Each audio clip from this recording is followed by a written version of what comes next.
Well, I'm Marcy Marcusa, and I've got some news to share with you at the top of the podcast here. You likely have been reacting to this because Canada postal workers have been ordered back to work. So there's a lot of implications for the whole country, but certainly here in Manitoba. So this is Manitoba is all about getting into the news in a bit of a deeper way, but not wasting your time. So let's start with what you're waiting for. Cory, you've been waiting for me to ask you how you're impacted. Yeah, I've been waiting for my credit card. I just decided to lose it. Your credit card? Yeah, I decided to lose it, a week into the strike and thinking, I'll just, report it'll come. It hasn't come yet. It's been almost 3 weeks now. So Oh, that's annoying. yeah, hoping my Netflix subscription sticks around. Still got it so far. I have an even more, I'm waiting for something that is annoying as well. And this is under the heading first world problems, people. I get this. But slippers. I have no slippers. I threw my own slippers out like they had a hole in the heel. And so I've been wandering around the house and with flip-flops. So waiting for my slippers. We have bigger issues at play when it comes to postal service. We'll get into that in the podcast. This is Manitoba. So when I talk about bigger issues at play, I am talking about, first of all, the fact that Labour Minister Stephen McKinnon directed the Industrial Relations Board to get the 55,000 employees back on the job. So obviously they're anxious to be back at work. But the strike's not yet settled, so there's things they're going to be waiting for in the new year. But this has been going on for nearly a month or over a month, and it's been hitting some people very hard. Now, specifically those who live outside of Winnipeg. They're not worried about slippers. They're worried about some things that are much more essential than that. Vicki Phillips is a registered nurse, and she's also a counselor. She lives in Lynn Lake, Manitoba. Hi there. Hi, how are you, Marcy? I'm well. So tell me what your initial feeling is hearing that, tomorrow, workers will have been ordered back, but really from the point of view of folks, things are going to be moving with the mail service. Well, obviously a lot of relief. There's been a lot of anxiety here in the community, specifically around the fact that people can't get their essential medications. The town is unable to get out essential things such as water samples for the water supply. So there's a lot of things that are causing a lot of anxiety for people in that regards. Not one person in our community has said anything about, oh no, I'm not going to get my presents for Christmas. That's for sure. It's interesting because part of the conversation has been about the labor negotiation, which obviously isn't settled because they've been ordered back to work. But the bigger picture discussion has turned to whether or not Canada Post is an essential service in 2024. What's your point of view on that? It was considered an essential service in 2020 when we had the pandemic. So I am not clear why they reversed that decision. I mean, just because people can get out, not all of us can get to the city. I think that they weren't considering the bigger picture of those of us that do not live within the city and those of us that do not have the services that others have the privilege to have. I think about banks. I think about, like I said, anything to do with running a hospital, the blood supplies, getting samples back and forth, everything that we have in our community, we rely on Canada Post for. I want to reiterate your point here because we asked listeners this morning, now that there's some movement in this, workers being ordered back, how it will impact their lives in Manitoba. So to further what you just said there, Louise Bulow-Smith wrote in and said, ironic that there was a medical columnist on this morning discussing the positive impact of cancer screening that doesn't need involvement of a family MD strap system, which was our column last hour. But she wrote this morning and said, those same screening programs need the mail. Colon cancer tests are sent to the patient and they're back to the lab then by mail. And reminder notices for mammograms and pap tests are sent by mail. So she wrote, Louise, that Canada Post, those important individuals, provide those services. They are needed and are essential in her view. How concerned are you that, as we move forward, some of the discussion might be about changing this service in Canada? It's a lot of concern because it seems like it's following the same line that, say, transportation did back in the day when the federal government dropped all airports and made it the responsibility of local municipalities. They seem to be dropping a lot of those things. And when you look into it, the federal government actually doesn't use any of our tax money to ensure that these essential things or services actually continue to work.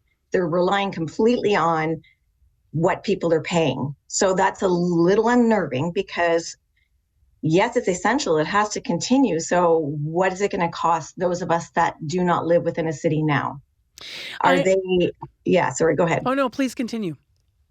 Yeah, no. So that's the big thing. I mean, everybody in these smaller communities pay far more for everything to start with. So it just seems to continue, from the carbon tax to all these other things that we do not have any control over, but yet the large amount of monies come from these northern communities. We have a gold mine starting right now. So yeah, province is going to benefit, but we will continue to pay. I understand that you face sort of perimeteritis around this pretty regularly. Like people are surprised when you say, we don't have Amazon. Right. Is that right? Oh, yeah. Yeah. No, we don't have Amazon. Of course not. No. Actually, when we put in our postal code, most of the time, most businesses are like, you don't exist. Sorry. So yeah, we do exist. How did residents adapt in these past 4 weeks? What's that been like for people in Lynn Lake and area? It's been a lot of scrambling. So people would reach out. Anybody going to Thompson that can pick up some medication. The town had to drive the 8-hour return to take checks to some suppliers so that we would keep getting essential things to keep the town running.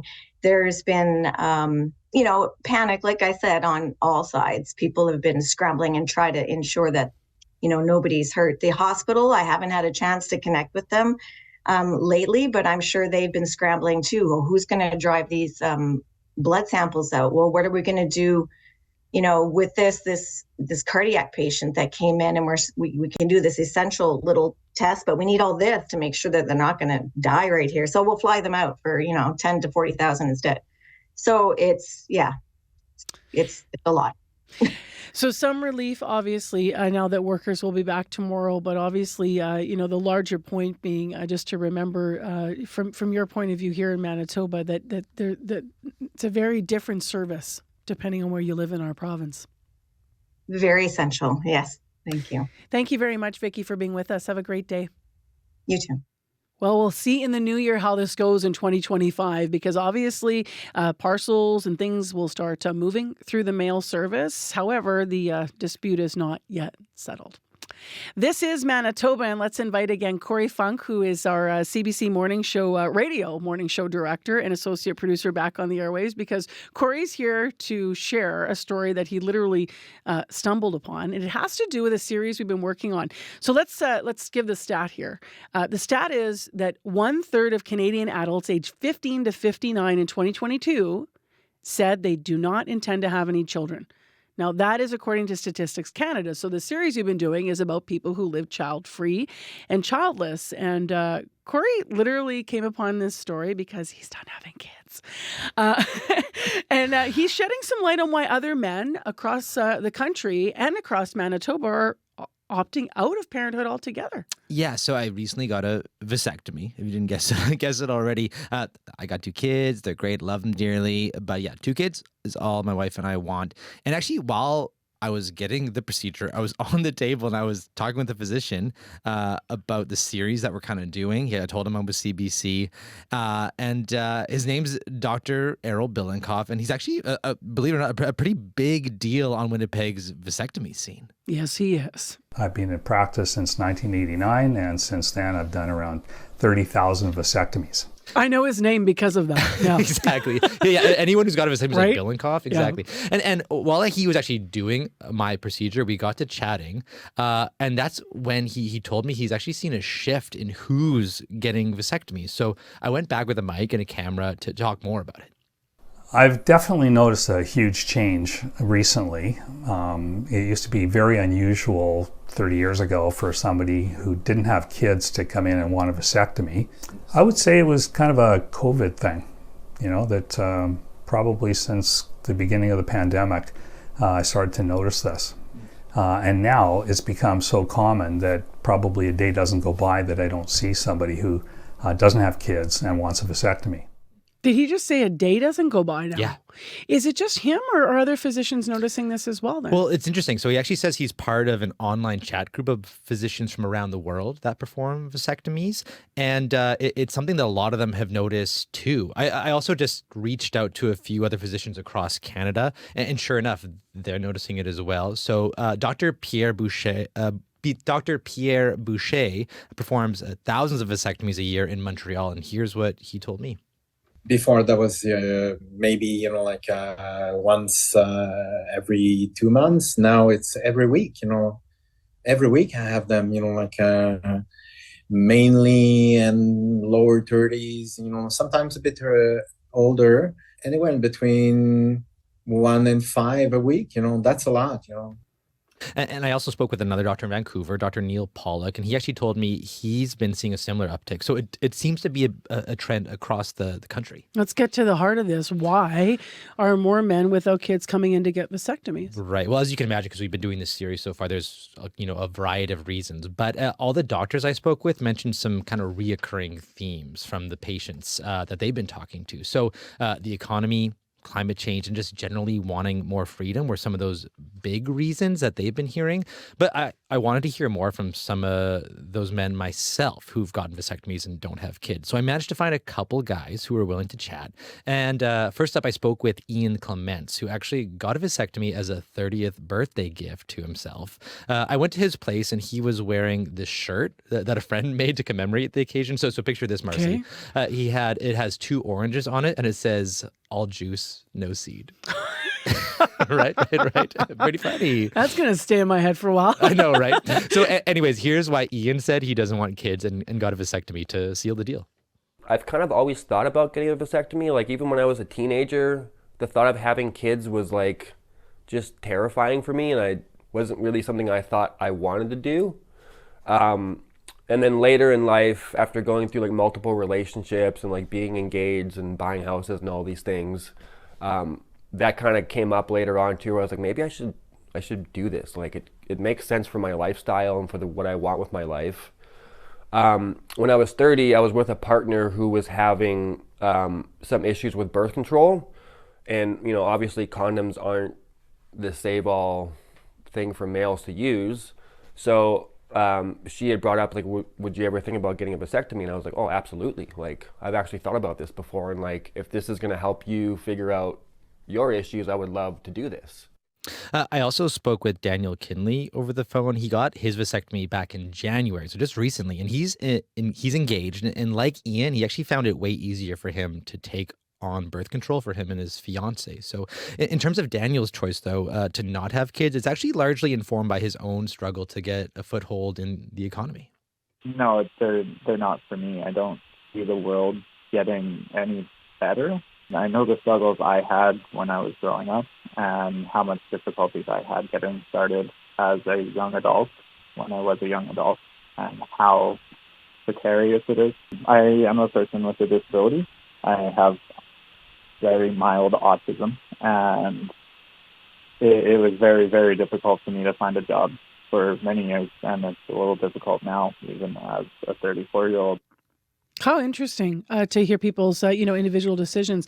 As an increasing number of childless men like Daniel and Ian, though, come in to, get vasectomies, is it impacting the way that doctors think about, I guess, their work? Yeah. So still to this day, believe it or not, Mars, it's actually, not uncommon for physicians to actually refuse to perform vasectomies on men under 30, especially men without kids. The conventional medical wisdom being that the younger a patient is, the more likely they are to change their mind about wanting kids down the road. And doctors kind of saw themselves, and still to a certain degree see themselves as protecting patients from that future regret. But now Dr. Bilenkoff told me that physicians are kind of starting to think differently about that approach, including himself. I used to pretty much refuse it in cases where I didn't think it was appropriate. But through conversations with the other doctors as part of this international chat group, that exact topic did come up, and there was quite a range of attitudes about it, from the extreme ends.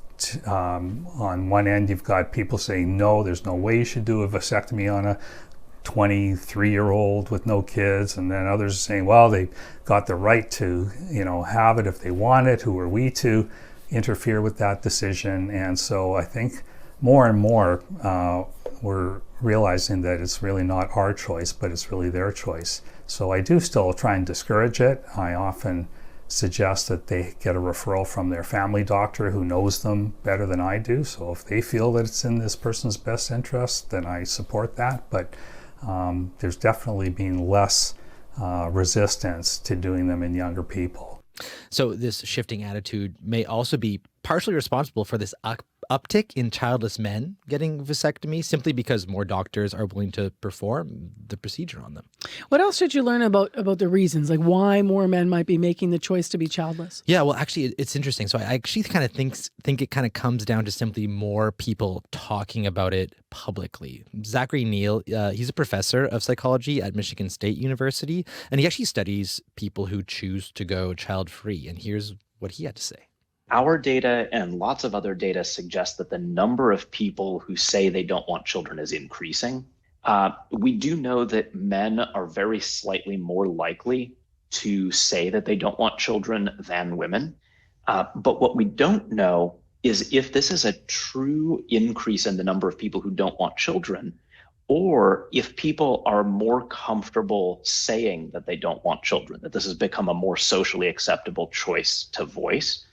And so it's probably a combination that there have always been a number of people who didn't want children, but they were reluctant to say so, combined with a true increase in the number of people who don't want children. So we think we certainly think that as people see more child-free individuals expressing this choice, they realize that it's an acceptable life course to choose. And that may partly explain the increase in numbers we're seeing.